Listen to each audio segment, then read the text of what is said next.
Olá, meu nome é Rony Kuzma, seja muito bem-vindo ao Beleza Antirracista, uma iniciativa da Eurolab dedicada a transformar o antirracismo em vetor de competitividade para os tomadores de decisão do mercado de beleza e bem-estar.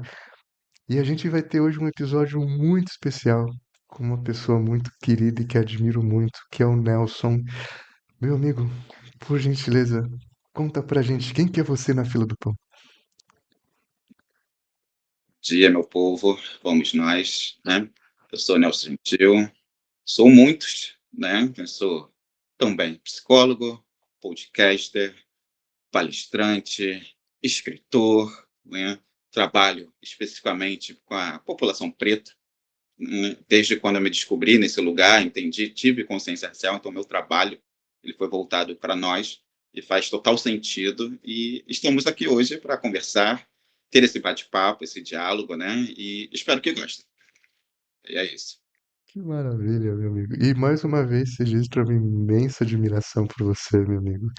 Nelson tem um podcast chamado Psicologia Preta. Me corrija se eu estiver errado, por favor. E que, gente, indico muito. É realmente um conteúdo que transforma, que educa e que provoca. Então, o que todos sigamos o nosso querido Nelson. Meu amigo, para começar nossa conversa, a gente tem aqui algumas perguntas que são padrão que eu queria muito pedir a gentileza de colocar na pauta. Primeiro, eu queria ouvir de você o que é beleza na sua visão, na sua perspectiva, e a partir da sua definição, se você se sente representado pelo mercado de beleza. Vamos lá, olha, eu gosto de falar, gente. Então, Casa é tua. beleza, eu trouxe duas, né? Pensando duas coisas. E para responder, uma com uma história, né? Com Itã, de Oxum.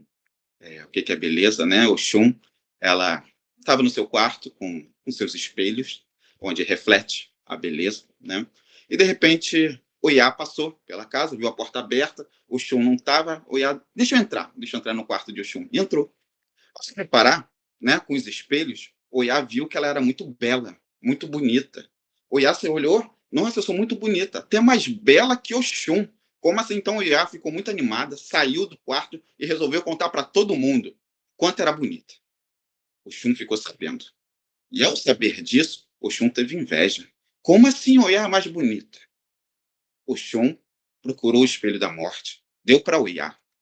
Olhou aquele espelho, se viu horrível, se viu muito feia. Aquilo foi acabando com as suas energias, ela foi ficando muito fraca, ela não foi conseguindo mais se relacionar com as pessoas, foi adoecendo e morreu. Ela está lá vendo tudo aquilo, percebeu o que Oxum tinha feito, então resolveu punir Oxum. Oxum, a partir de agora, você só vai se vestir com as cores de Oiá, e transformou Oiá em Orixá. Isso é a primeira história. E a segunda, para falar também, responder a pergunta sobre beleza, vocês vão entender onde as duas coisas se encontram, do livro Tornar-se Negra, Neuza Santos Souza, um livro que eu gosto muito, um livro clássico, super sugiro, que diz assim: o negro sabe que o branco criou a Inquisição, o colonialismo, o imperialismo, o antissemitismo, o nazismo, o stalinismo e tantas outras formas de despotismo e opressão ao longo da história. O negro também sabe que o branco criou a escravidão e a pilhagem, as guerras e as destruições, dizimando milhares de vidas. O negro sabe igualmente que hoje, ontem, pela forma de lucro e poder, o branco condenou e condena milhões e milhões de seres humanos à mais abjeta e degradada miséria física e moral. O negro sabe de tudo isso, e talvez muito mais. Porém, a brancura transcende o branco. Eles, o indivíduo, povo, nação, Estado branco, podem enegrecer-se. Ela, a brancura, permanece intacta. O branco foi e continua sendo a manifestação do espírito, da ideia, da razão. O branco e a brancura são os únicos artifícios legítimos herdeiros do progresso e desenvolvimento do homem. Eles são a cultura, a civilização e uma palavra, a humanidade. Vamos lá. Onde esses dois lugares convergem, né? O primeiro O Itan de Oxum é sobre espelhos, é sobre ser visto, a beleza, né? E quando a gente olha, né, eu vou responder as duas perguntas também em conjunto. Quando a gente olha ao nosso redor, o que, que a gente vê? Eu não me vejo, provavelmente você não se vê, né? Eu vejo lugares brancos, pessoas brancas, revistas, jornais, embora hoje, né, esteja mudando um pouquinho, mas ainda está muito longe da quantidade que nós somos, de quem nós somos nesse país, então ainda está muito longe, né? Mas estudando um pouquinho. Mas não me vejo. E quando me vejo, né? Quando eu me vejo, geralmente é o quê? São lugares que não são bons socialmente. Os jornais da polícia, né? Geralmente, né? Como bandido, como as pessoas em situação de rua, infelizmente, na nossa sociedade. E logo, eu não me vejo representado por essa sociedade no que refere à beleza. Porque beleza, né? Tem o que nós vemos, mas é também o que nos toca, né? O que nós sentimos a partir do nosso olhar. E quando nós olhamos para a nossa sociedade, o corpo preto ele é representado de uma forma degradante ainda. Ainda em 2025, eu, um homem preto, cis, hétero, psicólogo, quando me apresento como psicólogo, as pessoas ainda falam, ué, como assim? Você não tem cara de psicólogo. Tem cara de quê? Então, onde está a beleza nisso? Quem é o belo na nossa sociedade? O belo é esse homem branco, hétero, o Rodrigo Hilbert, né, que colocam aí como esse homem branco, belo, padrão, que sabe fazer tudo que uma mulher preta faz há milênios. Além Sim. disso, né? Então, cara, a beleza nesse momento não nos contempla, mas eu gosto de dizer também que há linhas de fuga, né? Eu acho que a internet traz pessoas como você, traz pessoas como eu, como várias outras pessoas pretas hoje que estão estourando essa bolha. É sempre importante trazer que temos hoje referências também, né? Buscar esse espelho, buscar essa beleza nessas outras pessoas, para nós termos referenciais que a gente possa ver, caramba, né? Tem pessoas, né? Nós existimos em outros lugares também. Tem pessoas pretas, doutores, tem advogado, tem médico, né? Não diminuindo as outras profissões, mas também outros lugares que geralmente não é mostrado. Que a gente possa ver outros espelhos também, nós, a nossa beleza, que a gente olhe no espelho de Oxum e veja a beleza que nós temos. Porque geralmente nós somos lindos, né? Naturalmente. Mas geralmente o que eu encontro em pessoas pretas são pessoas pretas com autoestima totalmente ferrada, não se percebendo bonitas, pessoas extremamente inteligentes que não se veem a capacidade que tem, duvidam da sua capacidade, eu tenho que estar sempre provando. Cadê o nosso espelho? Cadê a beleza? Onde estamos sendo representados? Onde estamos sendo vistos? Eu acho que é isso. Eu acho que, né, eu acho que é um pouquinho, senão eu vou me estender muito nessa resposta, que tem muitas respostas dentro dessa pergunta, mas eu acho que beleza, para mim, é isso, é onde a gente se vê, se olha e se entende, né? Não é isso que essa sociedade hoje nos mostra, mas que a gente consiga a partir, né, das nossas estratégias, consiga sim chegar a espelhos que nos fazem bem. Que lindo, meu amigo. Nossa, obrigado por isso. Você trouxe de forma afetiva o fato, né? E a realidade posta, né? E aí eu queria te fazer uma outra pergunta combo, porque você trouxe alguns pontos que eu achei muito incrível que, primeiro eu queria ver na sua visão o como a falta de representatividade afeta a saúde mental, que eu acho que esse é um ponto muito importante, né? Dessa relação da alta percepção em relação ao mundo que insiste em deixar claro que você não existe, mas ao mesmo tempo cobra uma excelência gigantesca de você. E com isso, de todas essas camadas que você trouxe, como você sente que é o processo de formação de autoimagem do sujeito que passa por tanta coisa, não é visto, às vezes mais se existe do que existe, e precisa se perceber como ser humano? mas vive num contexto que sem nenhum espelho para demonstrar. Olha só a humanidade aqui. Você sente essa complexidade toda. Autoestima, né? A autoestima, ela é construída a partir do que nós vemos, né? Quem nós somos, né? A autoestima ela é construída a partir do outro. E por isso tem muita gente, né, que fala: "Ah, eu não dou ouvido para a opinião das pessoas". Dá sim. Nós somos seres humanos. Nós nos constituímos a partir do outro. Você só sabe que seu nome é seu nome porque alguém te chamou daquilo, né? Nós temos certas validações sociais que nos constituem enquanto pessoa, essa dialética que nos constrói como seres humanos. E nós, né, fomos construídos principalmente nós, né, ali da década de 80, 90, fomos construídos numa mídia onde a gente não se vê, se via, né? Ou quando se vê, é a pessoa da cozinha, é o porteiro, apenas nesses lugares. E isso vai construindo, né? Você vê, você se olha, opa, eu sou isso aqui, sou uma pessoa preta, talvez não tenha consciência racial, mas você entende que você tem essa pele. As pessoas dessa pele, iguais a você, tá num lugar da sociedade. Pessoas diferentes com você, pessoas brancas, geralmente está em outros lugares. Você vê ali como patrão, nos filmes, né? Estão ali na cargo de liderança, ver como médico, ver como advogado, ver como jornalista, né? Lugares de poder da nossa sociedade. Logo, tem um bug, né, na nossa cabeça. Ué, se pessoas igual a mim está aqui, e pessoas diferentes de mim estão aqui, e geralmente as pessoas que estão aqui, que são as pessoas brancas, estão em lugares mais agradáveis ao meu olhar, são lugares que eu quero chegar, por que eu quero ser isso aqui? Lógico que não. Eu quero ser isso aqui. Mas como se tornar isso aqui se essa pele não muda? E aí que dá o bug, né? Aí que a nossa cabeça dá o clique.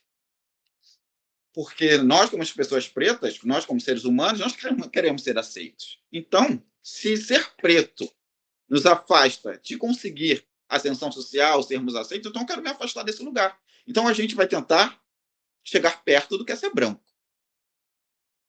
Né? E é só se afastar de nós, a gente se perde no meio do caminho. Porque a gente nunca vai chegar lá. É um sonho, é um lugar, né? Você precisa ser branco, mas é um lugar que não você não vai chegar. É uma utopia. E quando você se vê, você está no meio do caminho. Você se afastou do que você é e você não tem um caminho a se chegar. Não tem uma linha de chegada, porque você não vai chegar lá. E aí? Onde está? Aí que vem a a autoestima baixa, você não consegue se perceber, porque você está ali na encruzilhada, no meio do caminho. Você tem autossabotagem, tem, né? As pessoas pretas, né? Eu gosto até de falar um pouquinho sobre isso também.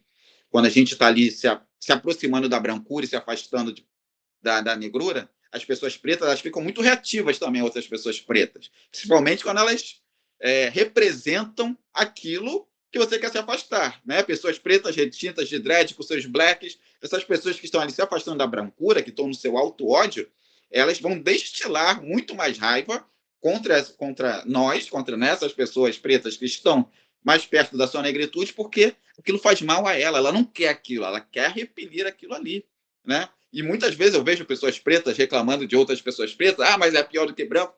Cara, mas a gente não pode esquecer quem é que construiu isso tudo, né? É chato, beleza, é chato, né? Nós estamos tomando, mas a gente não pode esquecer quem é o algoz, quem é a pessoa que construiu isso tudo, né? Que às vezes a gente esquece, a gente vai apontar o outro preto que está ali, mas a gente esquece de apontar quem é o real, né, construtor do racismo, que é isso tudo, que é isso, né? Então, são esses impactos que o racismo causa na nossa psique, na nossa mente, né? A partir dessa construção de que afasta quem você é, não tem como você agradar quem você não conhece. Se você se desconhece, você não vai gostar provavelmente de nada que você faça. Você vai ter muita dificuldade em achar o caminho, de se agradar. Você vai estar sempre precisando de uma validação externa constantemente. Você vai ter vai se achar sempre uma fraude, né? Então é isso que o racismo faz geralmente com a gente, infelizmente. E você fez a segunda pergunta, né? Que é como, desculpa, eu perdi a segunda pergunta, que é Meu amigo, eu também não lembro. Mas eu estava com a resposta, mas eu vou responder. Né? Eu acho que é como, mais ou menos, né? Era mais ou menos como Como, fazer diante, né? O que fazer perfeito, como, diante. como é esse encontro com essa humanidade que é negada? Eu vou partir, poucas pessoas falam, e talvez eu seja até cancelado por isso, eu falo isso só no off, mas eu não vou estar passando pano para homens héteros pretos, não, né? A, a questão hétero tem as suas questões, com certeza, mas tem uma questão que é nossa, de homens pretos, que eu vou falar agora, que poucas pessoas eu vejo falando sobre isso, ou quase nenhum, ou nenhuma, vamos lá. Tem um bug, tem um clique, por exemplo, eu vou pegar da minha experiência. Não é parâmetro para ninguém, mas eu vejo isso também muito na clínica, né? Eu vejo isso pessoas falando muito isso, e talvez muitos homens que estejam ouvindo irão se identificar. Eu sou sou da década de 80, onde, né, Backstreet Boys, NSYNC, né, as pessoas que se pareciam com esses caras aí eram um sucesso, né? A gente saía na balada, nas ruas, ninguém te via, ninguém te olhava, saía, né? Você então tinha que inventar histórias para ficar bem ali com a galera, coisa da masculinidade, mas, cara, na real, ninguém queria ficar com você, né? Até que às vezes você se torna ali você começa a crescer, começa a ganhar músculo, né? Você consegue ficar com algumas pessoas ali, mas a partir de uma objetificação do seu corpo, beleza. E agora esses homens da década de 80 estão aí com seus 30 anos, seus 36 anos, 35 anos, e de repente se percebem bonitos. A gente chega na nossa consciência racial por quê? Né? A gente começa a ver, né? Vem a construção racial, vem tudo isso, nossa identificação, vem a gente vê outras pessoas pretas chegando, falando, então a gente, opa, se entendeu, né? A gente, opa, peraí, eu sou uma pessoa preta, um homem preto significa isso, eu sou bonito, e de repente pessoas, né? Falando de pessoas, lugares que eram inimagináveis você alcançar, você começa a alcançar. Você começa a perceber que é possível. Aquela moça que era linda, você não tinha coragem de abrir sua boca, você vê aquela pessoa chegando. E de repente você está com 35 anos, dentro já de relacionamento, casado, né, monogamicamente, e de repente você percebe sua autoestima ok e podendo fazer coisas que você nunca pôde. E aí? O que fazer? E aí que dá um bug, muitas das vezes, na cabeça de muitas. Eu estou falando de um recorte homem, né? Mas isso acontece com todas as pessoas pretas. Mas Uhum. estou pegando um importante ser dito. E aí? O que faz esse homem agora que, cara, se percebe protagonista, se percebe sendo desejado, ganhou sua consciência racial, olha para o espelho, caraca, eu sou bonito. E aí? Como é que vai sustentar contratos? Como é que vai sustentar o caminho? E, cara, isso dá muito bug, né? Ganhar consciência racial também. E essa autoestima traz outras. É bom, é legal, mas tem essa parte que hoje ninguém diz. Isso traz muito sofrimento também para homens, né? Às vezes não consegue dar conta dos contratos sociais, às vezes tem que acabar de contrato. Tem a. Né, eu vi até um post esses dias: os homens pretos estão sofrendo a síndrome do Baco, né, do blues hoje em dia. Eles estão sofrendo uma adolescência muitas das vezes dia. Eu até falei isso numa sessão anteriormente, né? Há pouco tempo, que um rapaz me falou mais ou menos isso, que ele estava nessa de ficar com um montão de pessoas, mas agora ele está ok. Agora, isso não faz mais sentido para ele. Eu até falei para ele, é que seu adolescente, hoje, o adolescente frustrado, ele fez as pazes com o adulto, com esse homem preto hoje. E a partir do momento que esse lugar ele entra numa congruência, pronto, eu acho que você acha seu caminho. Porque isso também, o racismo nos roubou, né? Eu acho que a gente se perceber hoje, eu hoje, quando eu estou ficando careca, poder usar dread, conhecer meu cabelo, perceber, caramba, quantas coisas que eu poderia ter vivenciado anteriormente. E hoje, que eu estou perdendo meu cabelo, eu estou ainda utilizando, né, um pouquinho tempo que me resta, o racismo me roubou isso também. Né? Eu fico pensando, pessoas brancas, lá, seus 13 anos, com 12 anos, que se viam bonitas, andavam no mundo como a gente está andando hoje, oh, caramba, quantas coisas que nos foram roubadas, né? E chegar nesse lugar de ter consciência racial hoje e poder desfrutar, mesmo que tardiamente, desse lugar, e perceber bonito, e perceber pessoas pretas bonitas, né? Perceber que hoje a nossa história não é essa contada aí nos livros, né? Como diz o Samba da Mangueira de 2020, 2019, né? Nossa história é muito além disso, não tem preço, mas é difícil. né? Ter consciência racial é difícil, requer terapia, requer outras pessoas pretas, estar envolvidas com outras pessoas pretas, porque não tem uma caminhada de consciência racial individual, isso não existe, né? Eu acho que a Perfeito. caminhada preta ela é coletiva, né? Ela tem que ser em conjunto, ela precisa ser em conjunto para fazer sentido. A gente vê outras pessoas pretas falando em lugares de poder e assim isso vai nos constituindo, a gente vai entendendo quem nós somos e conseguimos fazer esse retorno a nós.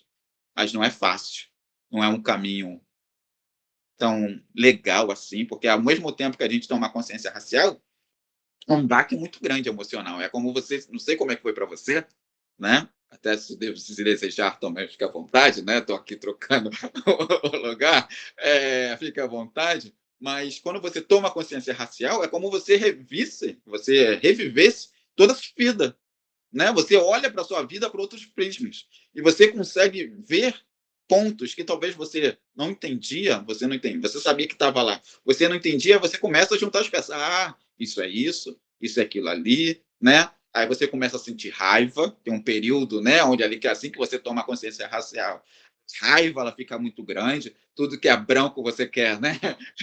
Você quer se afastar, eu conto um pouquinho da minha particularidade, que tem um efeito social, né? Pessoas pretas entendem muito isso. Quando você está na frente de uma pessoa branca vindo na rua, geralmente é a gente que se desloca. A pessoa branca ela continua andando ali na linha dela e ela nem quer saber. Nós que temos que sair da direção, geralmente, né? Nós que damos passagem para o Senhor da humanidade, né? Passar, né? E eu não vou sair. Não vou sair, né? Então eu estava com muitas pessoas na rua. E essa, né? E a consciência racial tem isso, né? Tem esse lugar que chega até que você, né, também depois vai entendendo, né, para sobrevivermos nessa sociedade. Nós precisamos traçar estratégias como pessoas pretas e é isso, né? Eu acho que a consciência racial, acho que repetindo, né, tentando pôr em poucas palavras agora, nos entendermos o que significa ser uma pessoa preta nesse mundo, de onde viemos, né, entender a caminhada dos nossos ancestrais e para onde desejamos ir em comunidade. Eu acho que é isso. Fantástico, meu amigo. E é muito legal, acho que até compartilhando exatamente dessa relação do coletivo, né? Como diz Lélia também, né? Se tornar negra é uma jornada.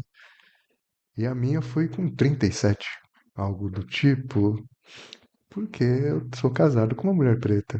E foi uma descoberta do tipo, uau, né? Eu sempre fui assim. Muito tempo depois eu me olhei no espelho e falei, nossa, que eu sou uma pessoa bonita. E dentro desse processo foi muito disso que você trouxe, de claro, de enxergar ao mesmo tempo tudo que eu poderia ter feito a partir dessa assunção, se isso fosse mais cedo, mas ao mesmo tempo que essa relação de, pensando até nessa relação dos contratos, essa que alegria que eu tenho um relacionamento nutritivo, onde eu posso ser eu, a pessoa pode ser ela e a gente se nutre a partir disso. E ao mesmo tempo, infelizmente, é um privilégio de poucos, né? Então foi muito desse processo que também, por exemplo, me inspirou a estar aqui, nessa dinâmica. E aí eu queria fazer uma pergunta para você, meu amigo, que você trouxe um ponto que eu acho incrível. E aí eu tenho uma pulga atrás da orelha, que é quando, quando a gente começa, né, e a gente se estrutura e a gente se manifesta na nossa singularidade, eu sempre tive a impressão de que ainda assim a gente precisa alcançar um padrão de hipersexualização para ser considerado intelectual. Porque eu tenho muito dessa impressão de que só é considerado intelectual quando não somos pessoas negras ou indígenas, originários, né? Acho o originário mais justo. É, quando você está esteticamente organizado dentro de um padrão onde você ainda é um objeto, né? Você é um falo que pensa, você é um falo que serve. Ah, então tudo bem, pode falar. Você tem um espaço aqui pra divertir a gente. Isso faz sentido? Ou eu tô pirando muito numa lógica de, sei lá, fiquei doido. Vez, né? Uma pessoa que eu atendo chegou para mim e falou: Nelson, e você é um preto padrão, né? Eu, eu nunca tinha percebido nesse lugar. Aí, né, eu gosto do atendimento, é isso, né? Eu aprendo muito também, né? Eu me vejo muito dentro dos atendimentos. E me lembrou, né? Me lembrou tem um quilombo que eu gosto da produção deles, que é o Quilombo Cotó, né? Eles são muito dentro da bolha preta, né? Tem muitas opiniões diversas, mas quanto produção de conhecimento, sinceramente, para mim, o que mais produzem conhecimento hoje, ele sempre diz, né, que a nossa luta tem que ser pela margem, né? Quem está à margem para incluir todos, né? A partir da margem para incluir todos. Por quê? Quem são os pretos hoje que estão sendo incluídos, né? Ah, muito legal, diversidade, inclusão, acho muito importante, com certeza. Mas quem são as pessoas que estão usufruindo também da diversidade? Aí você vai falar, ah, Nelson, já estão sendo incluídos, mas aí você ainda vai contestar a diversidade. Vamos, precisamos, né? Os corpos gordos, as pessoas com deficiência, as pessoas retintas, né? Será que elas estão tendo a mesma oportunidade? As pessoas que não são padrão estão tendo a mesma oportunidade que os outros? Talvez a pele mais clara, o corpo padrão, né? Tem algumas questões de gênero. Será? Acredito que não. Até mesmo dentro, né, desse lugar, tem. Tem as divergências, tem os recortes. Então, nós precisamos também olhar para a margem.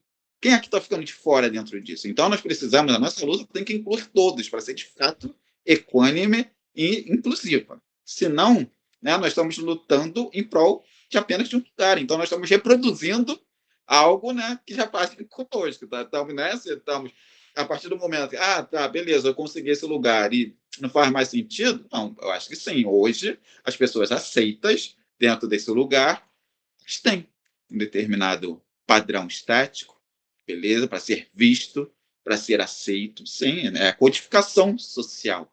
Né? Nós aceitamos, mas nós aceitamos quem? Quem é permitido entrar aqui na Casa Grande? Né? E eu tenho uma outra ótica também, que eu acredito que, isso é minha opinião, né, que a nossa estrutura social colonial ainda está muito presente. Por quê? Se a gente pegar a estrutura escravagista, né? Quem eram os pretos que poderiam adentrar na Casa Grande? Eram os mansos, eram os que não tinham, não ofereciam perigo, né, para o sistema ali posto. Os que ofereciam perigo voltavam na senzala ou estavam fugidos no quilombo. Os pretos que estavam dentro da casa ali servindo eram os que não ofereciam perigo ao sistema nenhum. Então hoje eu pergunto: quem são os pretos que estão tendo acesso? Obviamente são esses, que não oferecem perigo nenhum ao sistema, porque o sistema racial ele é muito inteligente, cara. O mecanismo racista ele é muito inteligente. Entra, entra.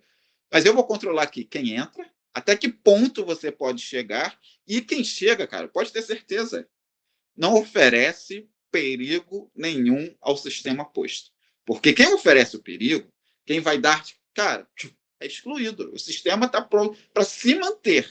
Né? O discurso está aí, mas ele é feito exatamente para se manter da forma que está. Porque quem vai dar a chave para a pessoa que vai levar a sua casa? Ah, não vai, ele não vai abrir sua casa para quem pode usurpar tudo. Não vai. Vai modificar tudo? Não.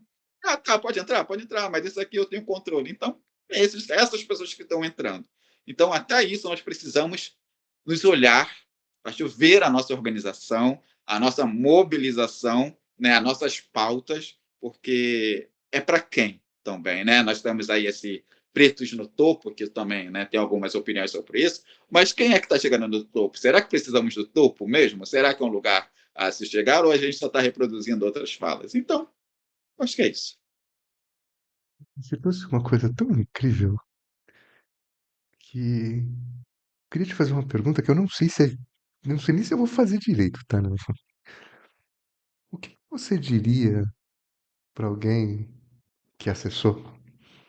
Porque acho que esse é um ponto importante também, porque muitas vezes quem acessou tem o contexto do estar solitário, mas não é um processo auto-reflexivo para entender.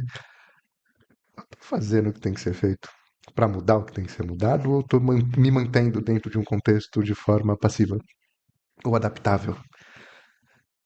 O que que você diria para essa pessoa que alcançou que acessou determinado tipo de topo e que a partir da tua fala falou: opa, peraí, o que que tá acontecendo? Achei que tava abafando, não tô. Ao mesmo tempo que eu falo, sou o primeiro a ouvir, né? Porque eu também sou uma pessoa preta, e esses lugares também me atravessam, né? Por exemplo, eu sempre brinco, né? Antigamente tinha a Fátima Bernardes, é, era um troféu, né? As pessoas estarem ali no sofá da Fátima Bernardes, você alcançou o sucesso. Eu sempre perguntava, se for convidado, vou recusar? Provavelmente não, sendo bem sincero, eu irei. É, porque, né? São lugares desejáveis, são lugares de validação, e o que eu diria para a pessoa preta que está lá? Seja estratégico. Ou provavelmente esteja sendo, né? Talvez já esteja sendo. Mas que se não tiver essa consciência, seja estratégico. Utilize esse lugar para alavancar outros de nós, para fortalecer a nossa base, porque precisamos nos fortalecer com consciência, porque nós somos a maioria. Se a maioria de nós tivéssemos consciência social, de raça, nós estaríamos nos organizando e lutando, estaríamos em outra condição. Então, nós precisamos nos fortalecer. Eu digo grana, dinheiro, porque dinheiro é muito importante, né? Nos dá acessos a outros lugares, a conhecimento, a saúde. Precisamos ter saúde para pensarmos em estudar, estarmos bem. Então, né? Que o racismo nos rouba isso também.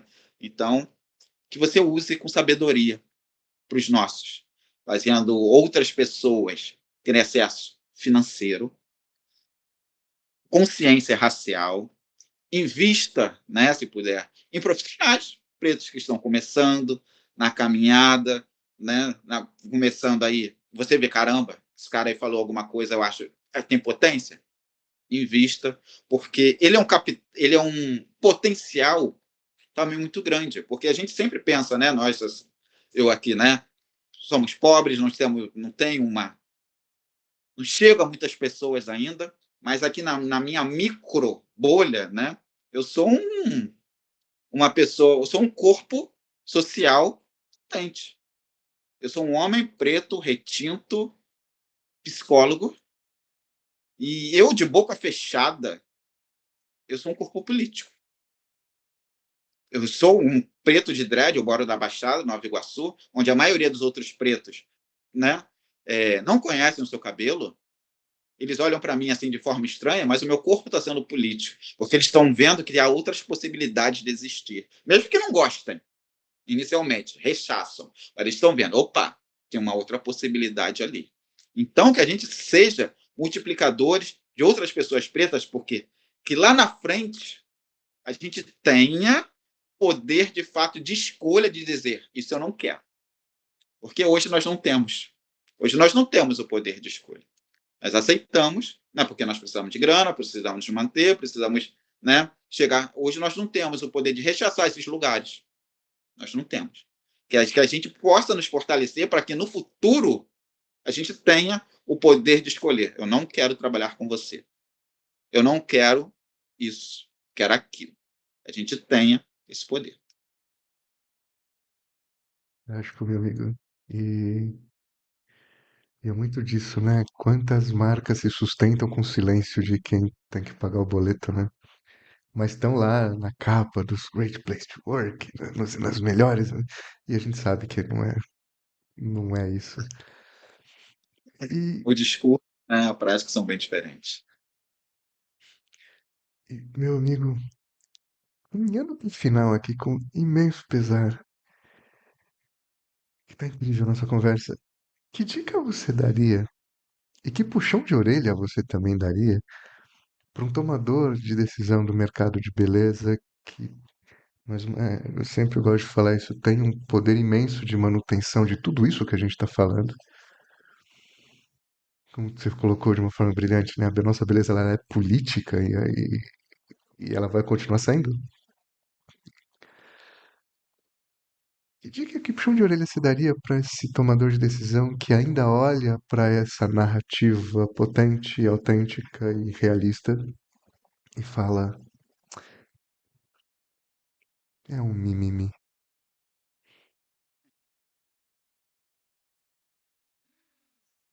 Mas é uma boa pergunta que eu vou usar Fanon, a introdução do livro do Fanon, do Pele Negra, Máscaras Brancas. Ele diz, né, para que eu vou fazer esse livro se ninguém o pediu? Né? Ele fala, é que tem idiotas demais nesse mundo. Além de falar, eu vou provar. Né? Fanon diz isso. Livro na introdução, para mim é a melhor introdução de livro que há. Fantástico. Então, né? É, o que eu diria para esse dono de uma marca hoje que acha isso mimimi?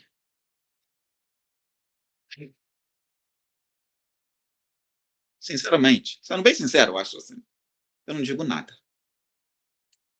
Porque há um tempo eu aprendi que não adianta você falar para quem não deseja ouvir.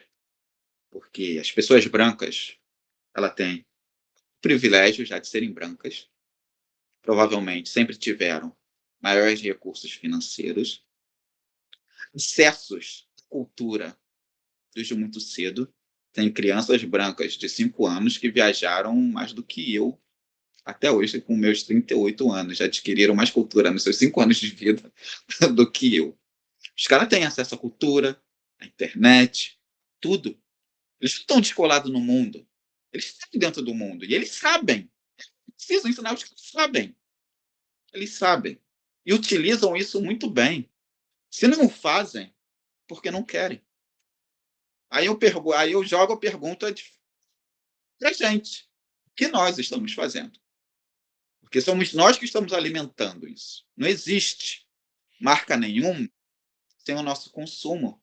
Porque nós somos a mão de obra, nós somos os consumidores, nós somos a força desse país.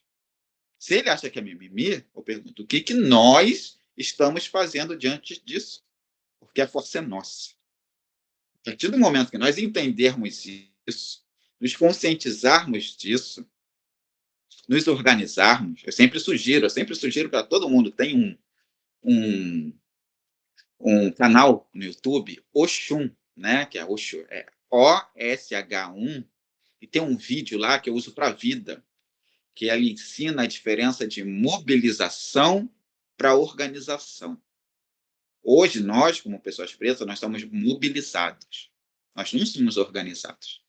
Mobilização é morrer uma pessoa preta aqui, enforcada dentro de um mercado, toma um tiro. Beleza, todo mundo se junta, vamos fazer passeata, faz as coisas na rede, beleza. E amanhã? O que aconteceu da manhã? Qual o objetivo disso? E nós não sabemos. Não sabemos.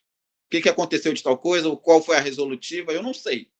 Talvez outras pessoas sabem, talvez faça desconhecimento mesmo, pode ser. Mas, pelo que eu vejo, assim, na maioria das vezes, nós somos mobilizados. Mas nós não somos organizados. O que nós queremos? Onde queremos chegar? Onde vamos chegar? Quais são as nossas lideranças? Nós somos um país muito grande. Então, nós precisamos organizar para construir coisas, para conseguir acesso. Mas, nesse momento, nós não estamos organizados. Espero que estejamos, que essa conversa aqui um dia ela não faça mais sentido nenhum.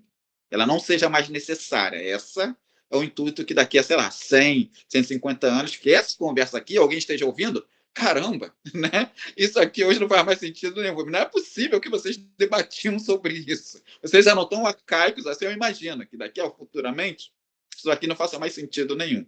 Essa é a ideia.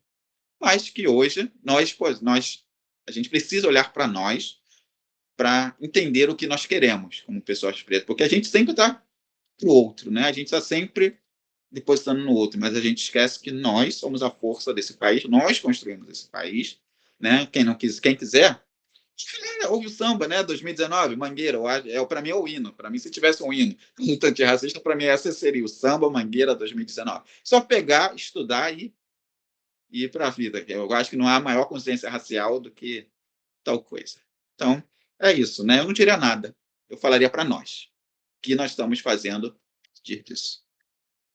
Muito fantástico. E, meu amigo, por que seus ancestrais se orgulham de você? Gostei da pergunta. Peguei, né? Aí, uma grande pergunta. Por que meus ancestrais se orgulham de mim? Nossa, que pergunta maneira. Vamos lá. Primeiro, eu entendo que uma pessoa é um povo, né? Eu acho que eu sou muito agradecido, primeiramente, por todos aqueles que permitiram estarmos aqui hoje, né?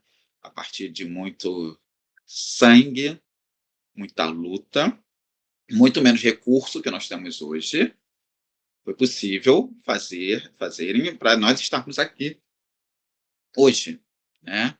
Livres fisicamente, mas ainda presos especificamente, mas isso é um outro papo para outro momento. Mas, né, estamos aqui livres, podemos ser livres e, primeiramente, sou muito agradecido.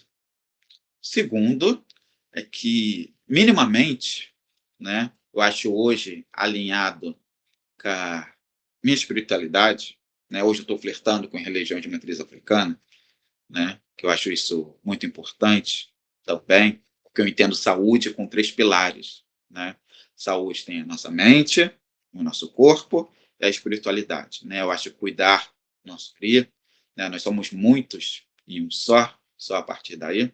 Então, dentro desse caminho, entender que se estou aqui hoje, o que eu posso fazer a partir do nosso redor, o que eu posso movimentar o meu redor, o que eu posso fazer pela aquele, né? Porque muitas pessoas pensam muito, tem muitas ideias, sei lá, eu vou mudar o mundo, né? Beleza, super importante.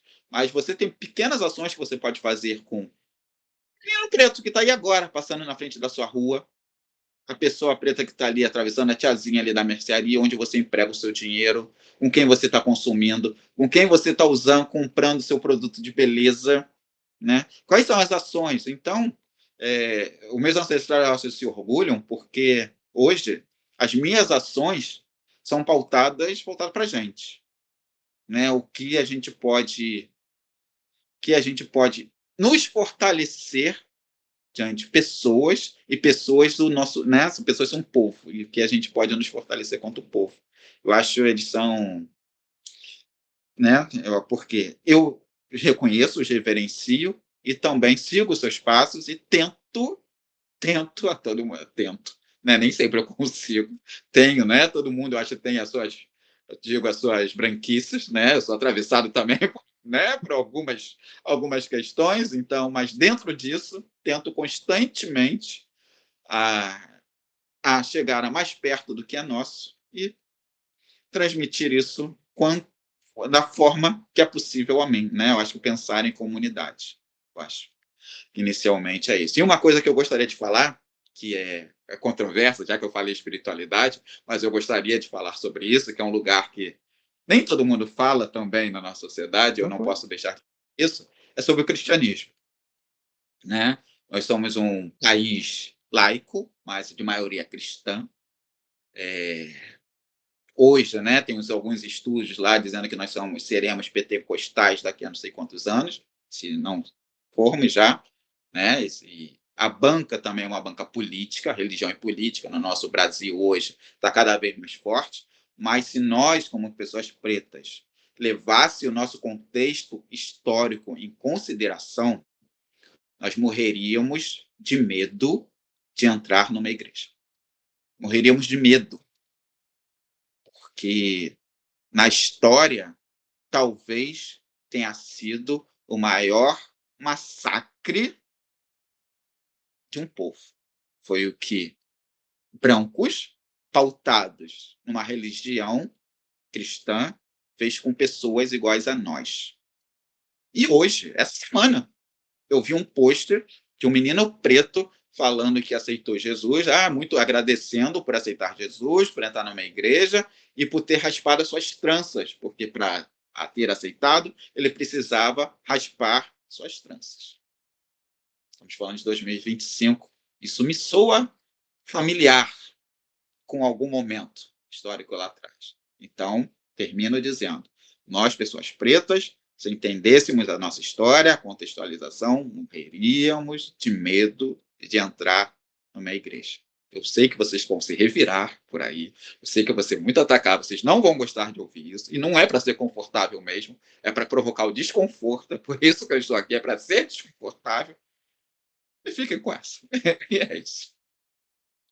Fantástico, meu amigo. Acho que até complementando, tem um autor que eu gosto muito, que é o Roberto Gambini, que ele, num livro muito legal chamado O Espelho Índio, fala que a alma brasileira morreu quando vieram os catequizadores aqui, quem está só ouvindo, eu estou colocando algumas aspas aqui, e fizeram a sua conversão. Ali a alma brasileira morreu. E, meu amigo, eu queria muito te agradecer, porque foi uma conversa incrível e eu espero que você tenha curtido como a gente curtiu. Bastante. Gostei bastante. As perguntas muito interessantes. Parabéns também pelo trabalho. Eu ouvi os podcasts anteriores, sensacionais, né? Os profissionais que aqui estiveram também anteriormente. Agradeço bastante. As pessoas que aqui estão ouvindo, se gostaram, se fizeram sentido, se fez sentido, compartilhem também esse podcast, né? Porque é R$ 0, né? Para a gente compartilhar, para a gente indicar, não custa nada, né? A gente indicar, às vezes a gente propaga cada coisa por aí, então, né? Mesmo que aquela pessoa lá que você acha que precisa ouvir, mesmo que ela não goste, enfia, né? Às vezes algumas coisas picam, né? A pessoa está em negação, mas algumas coisas sempre retém. Compartilhem, galera. É isso, é um trabalho muito legal, me senti muito à vontade, né? Eu acho que é isso, ter espaços onde que a gente se sinta seguro em falar o que precisamos, o que precisa às vezes ser dito, e mesmo falar o que não precisa ser dito, mas que a gente fale, né? Que a gente sinta vontade de falar. E é isso, gente. Muito obrigado pelo espaço e que seja o primeiro de muitas trocas por aí. Com certeza, com certeza. Então, meu amigo, mais uma vez, muito obrigado de coração. E muito obrigado a você também que ficou até o final com a gente aqui. Muito em breve, mais entrevistas incríveis como essas para vocês. Até já. E Valeu, galera. Até. Axé e até.